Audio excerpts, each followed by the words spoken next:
Hello investors. Market जब recover करेगा तो कौन से बिजनेसेस फोकस में रहेंगे और अभी आपकी क्या स्ट्रैटेजी रहनी चाहिए, ये सब आज हम इस वीडियो में डिस्कस करेंगे।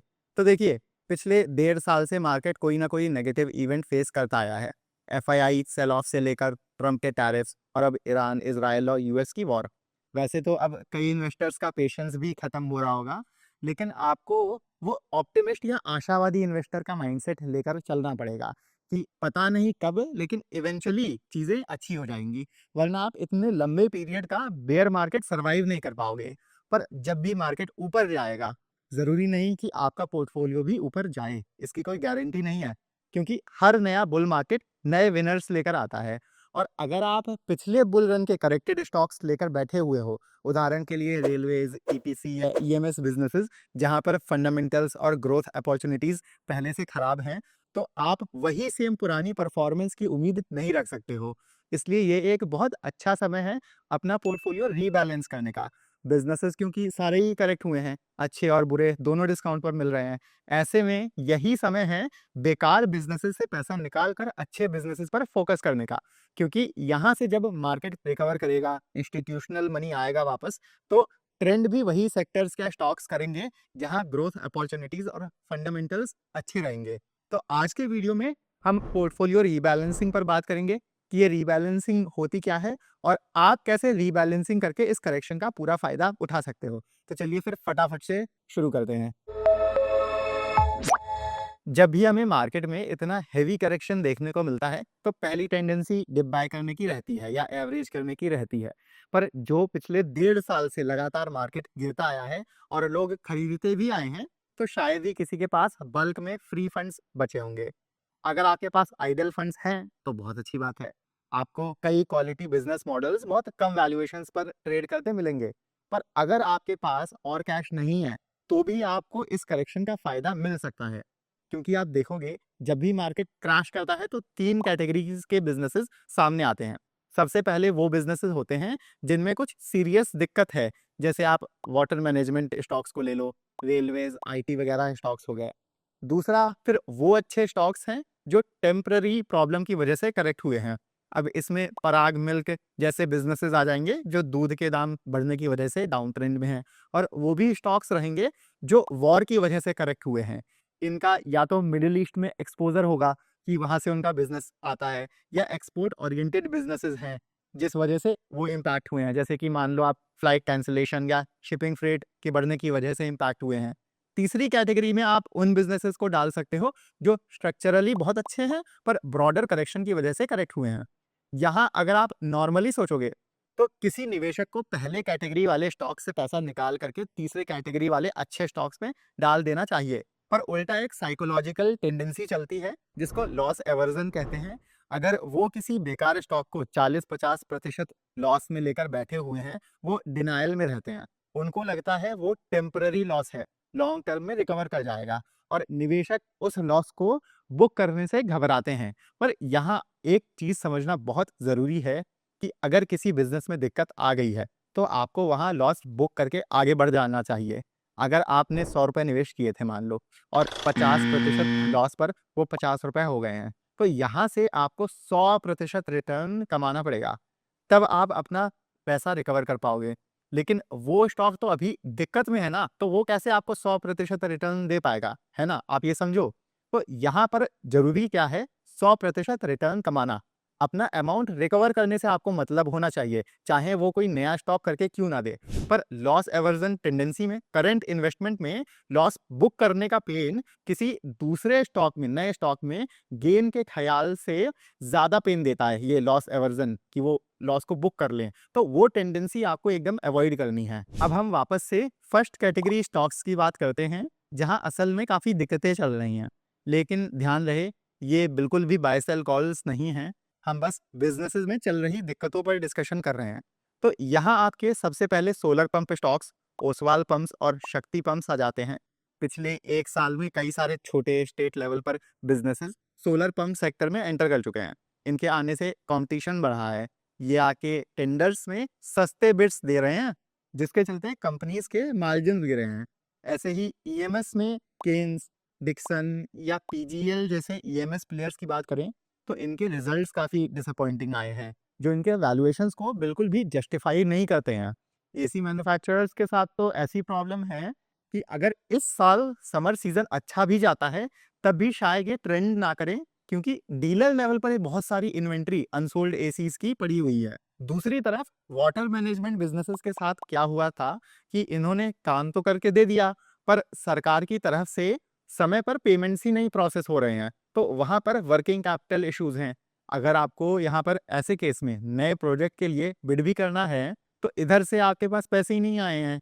एक लहर आई थी, मुझे याद है, आज से 1-2 साल पहले वाटर मैनेजमेंट और अन्य ईपीसी बिज़नेसेस को लेकर, जब इन्हें बहुत प्रीमियम वैल्यूएशन मिलता था।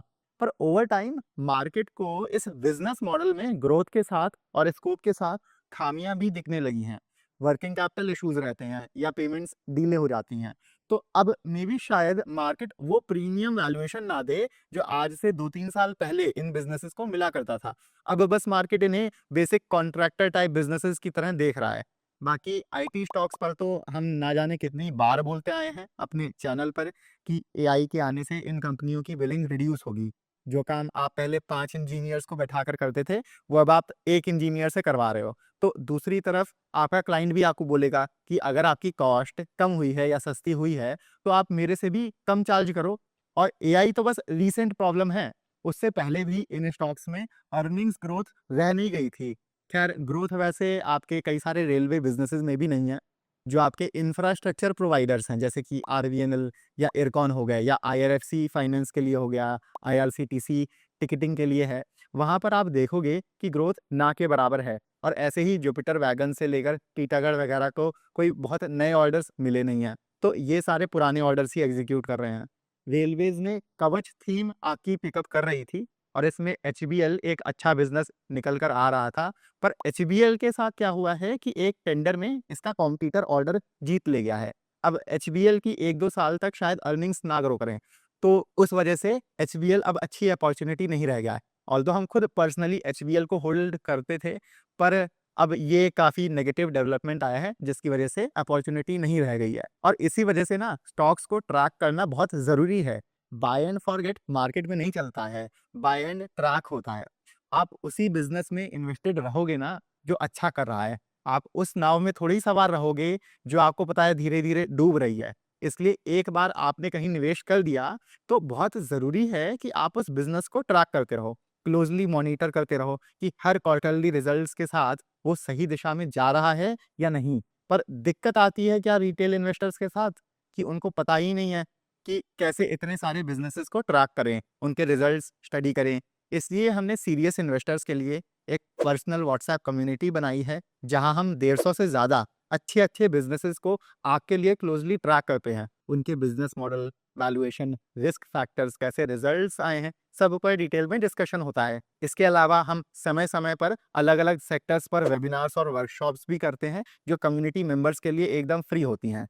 यहाँ हम अपना पोर्टफोलियो भी शेयर करते हैं और वन ऑन वन आपके सारे डाउट्स भी क्लियर करते हैं। हाँ, लेकिन हम किसी भी स्टॉक या कंपनी पर बाय सेल कॉल्स नहीं देते हैं, हम सेबी रजिस्टर्ड नहीं है। और याद रहे, ये एक पेड कम्युनिटी है। इसमें 2 प्लान्स हैं, ₹6000 का 6 महीने के लिए और ₹10,000 का साल भर के लिए।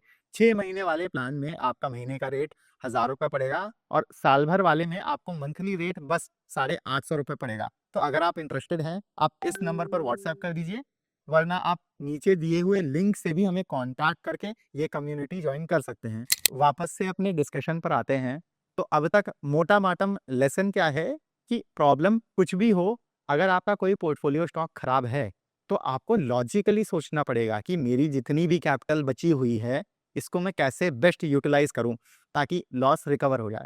कोई ज़िद थोड़ी ही है कि जिस स्टॉक में आपने लॉस खाया है, वही रिकवर करके आपको दे पैसा, वही स्टॉक। अब सेकंड कैटेगरी के स्टॉक्स को देखें, तो ये वो स्टॉक्स हैं जो वैसे तो अच्छे हैं, पर यहाँ पर वॉर या किसी और टेम्पररी कारण से हमें करेक्शन देखने को मिला है। जैसे इसमें कुछ बिज़नेसेस का हम आपको उदाहरण दें, तो सेजल ग्लास हमारी ज़ुबान पर आता है। सेजल का यूएई में ग्लास मैन्युफैक्चरिंग प्लांट है और अभी मिडल ईस्ट की वजह से वो इम्पैक्टेड है। ऐसे ही पोकरना और आशापुरा के साथ क्या हुआ है कि ये बिज़नेसेस बल्की मटेरियल ट्रांसपोर्ट करते हैं। पोकरना क्वार्ट्ज सरफेसेस एक्सपोर्ट करता है और आशापुरा आपका बॉक्साइट माइनिंग में है। ये दोनों ही बल्की मटेरियल्स हैं, तो आपको शिप से, समुंदर के ज़रिए ही ट्रांसपोर्ट करने पड़ते हैं। ऐसे में ये वॉर की वजह से एक तो इंटरनेशनल ट्रेड इम्पैक्ट हुआ है, साथ ही साथ आपके फ्रेट चार्जेस बढ़ गए हैं। तो इन कंपनीज़ की मार्जिन्स पर बहुत बुरा असर पड़ने वाला है। ऐसे ही गरवारे भी टेम्परली वॉर की वजह से इम्पैक्टेड है। अगर हम नॉन वॉर बिज़नेसेस का उदाहरण लें, तो पराग मिल्क सामने आता है। पराग मिल्क वैसे तो लॉन्ग टर्म के हिसाब से बहुत अच्छी स्ट्रक्चरल अपॉर्चुनिटी है। इंडिया में आप देखोगे प्रोटीन का कंजम्पशन कैसे बूम कर रहा है और ये भी प्रोटीन प्रोडक्ट्स अपने लॉन्च कर रहे हैं। पर अभी इस साल दूध के दाम बढ़ने से हुआ क्या है कि पराग के मार्जिन्स पर प्रेशर आया है। खैर, कारण जो भी हो, यहाँ पर आपको सेकंड कैटेगरी के स्टॉक्स में वो कॉन्ट्रेरियन माइंडसेट लेकर चलना पड़ेगा।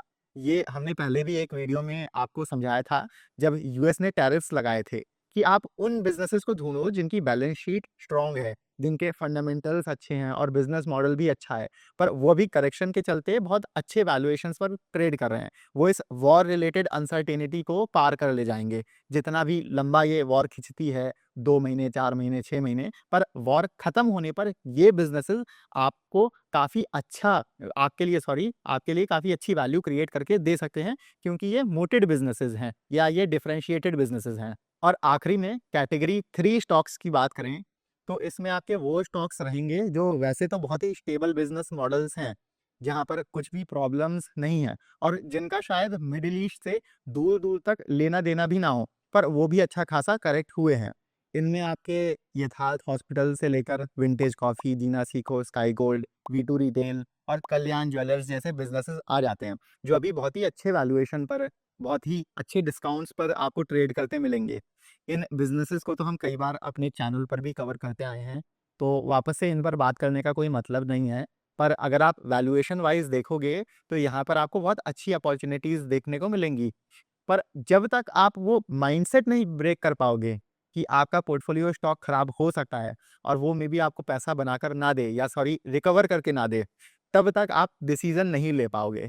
दूसरा ये तरीका है कि आप ऐसे देख लो कि आप लॉस नहीं बुक कर रहे हो, आप ऐसे देखो आप स्विच कर रहे हो। यहाँ पर आप 50% लॉस लेकर बैठे हो, कोई दूसरा स्टॉक 40% डाउन है अपने पीक से। तो आपने एसेंशियली किया क्या कि एक ट्रेन से आप दूसरी ट्रेन में शिफ्ट हो गए। ट्रेन दोनों धीमी चल रही हैं, पीछे चल रही हैं, पर आपको पता है कि मे बी ये वाली जो ट्रेन है, इसका स्पीड पकड़कर आपको टाइम से पहुँचाने का ज़्यादा चांस है। तो आपने सेल नहीं किया, आपने स्विच कर लिया। तो वो एक माइंडसेट आप लेकर चल सकते हो, वरना आप ये जो मार्केट करेक्शन हुआ है, इसका आप फ़ायदा नहीं ले पाओगे। क्योंकि सबसे बड़ा मिसकंसेप्शन यही है लोगों में कि जब मार्केट रिकवर करेगा, सारे स्टॉक्स एक साथ भागेंगे। तो ऐसा नहीं है। जहाँ वैल्यूएशन अच्छी है, जहाँ पर बिज़नेस मॉडल्स अच्छे हैं, जहाँ दिक्कतें नहीं हैं, जहाँ ग्रोथ प्रॉस्पेक्ट्स स्ट्रॉन्ग रहेंगे, वो बिज़नेसेस सबसे पहले भागेंगे और वही आपका सबसे ज़्यादा अच्छा करेंगे। और इसको आप ऐसे समझो कि मार्केट तब रिकवर करेगा जब इंस्टीट्यूशनल मनी आएगा। और इंस्टीट्यूशनल मनी आप खुद सोचो, आईटी, वाटर मैनेजमेंट या सोलर पंप स्टॉक्स में क्यों जाएगा, जब वहाँ इतनी दिक्कतें हैं? वो तो वहाँ जाएगा ना जो बिज़नेस मॉडल्स अच्छा कर रहे हैं, जिनके ग्रोथ प्रॉस्पेक्ट्स अच्छे हैं, तो ये बात आपको ध्यान रखनी है। बाकी अगर आपको ये वीडियो पसंद आया है, तो इसे लाइक और हमारे चैनल को सब्सक्राइब ज़रूर करिएगा। आप हमें अपने लाइक्स और इस चैनल को सब्सक्राइब करके सपोर्ट करोगे, तो हमें और मोटिवेशन मिलेगी और हम आपके लिए ऐसे और अच्छे-अच्छे वीडियोज़ ला पाएँगे। तो इस वीडियो को लाइक और हमारे चैनल को सब्सक्राइब ज़रूर करिएगा। मिलते हैं हम आपसे अगले वीडियो में। Happy investing.